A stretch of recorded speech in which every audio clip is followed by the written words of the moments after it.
What up, everyone? This is Chris Albert coming from my bedroom, a few blocks from Metroflex Gym, Long Beach.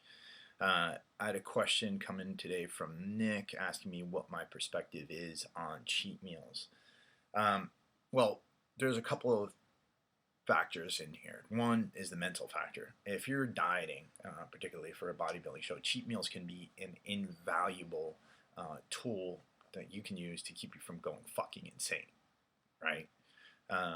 You got to think about it. You're eating bland food most of the time, and bland vegetables and all this stuff. So you're going to want to make sure that you're happy. You're going to want to make sure that you are getting food in a lot of the time. Scientifically, there's a couple of things I have to say about cheat meals. One, as far as their benefit toward dieting, it depends, right? If you are at a point where you can't see your abs or you can't see any kind of muscle definition, then having a cheat meal is not going to help you. And here's the reason. There's a hormone called leptin that's produced by our fat cells. Leptin tells us when we have too much fat, right? So if we have fat in our system and it starts to get to a point where there's an excess, these cells produce leptin, and your body says, okay, I'm going to turn on my thyroid hormone and we're going to increase fat metabolism. What happens though, if you have tons of fat on you and say, there's a good layer of adipose tissue there, you decrease what's called leptin sensitivity, meaning your body doesn't hear the signal anymore, right? It's like a blended response, as with everything in your body. So if you take tons of drugs, your response to those drugs are eventually going to develop tolerance, and it's not going to be as effective anymore.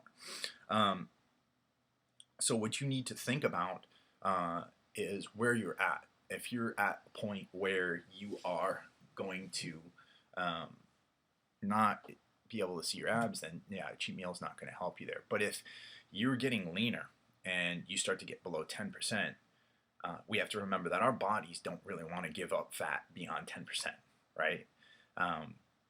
Fat was what kept us alive for a long, long time when we were cavemen and food was scarce and we had to move around. So a cheat meal, actually, when you're getting really lean, can actually help you to get leaner, because it'll your body's leptin response shuts down actually when you get to a certain point, and it can kickstart leptin and give you a chance to get even leaner because of your cheat meal, right?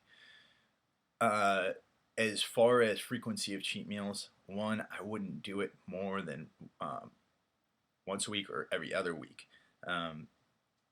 If you start doing frequent cheat meals, like every 2 days or every day or anything like that, then you're going to start to have some problems.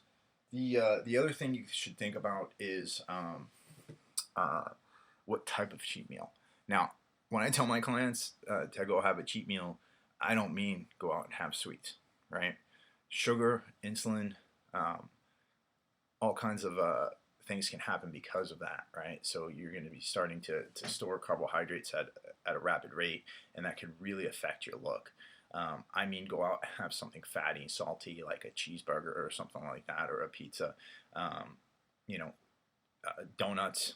I have a client who loves donuts, and she's probably going to hit me for this, but yeah, you don't want to be eating donuts for a cheat meal. So that's my perspective on cheat meals, and if you got any questions, feel free to email me at gettingtoshredded.com or gettingtoshredded@gmail.com. Sorry, I'm fucking brain dead. Talk to you all later.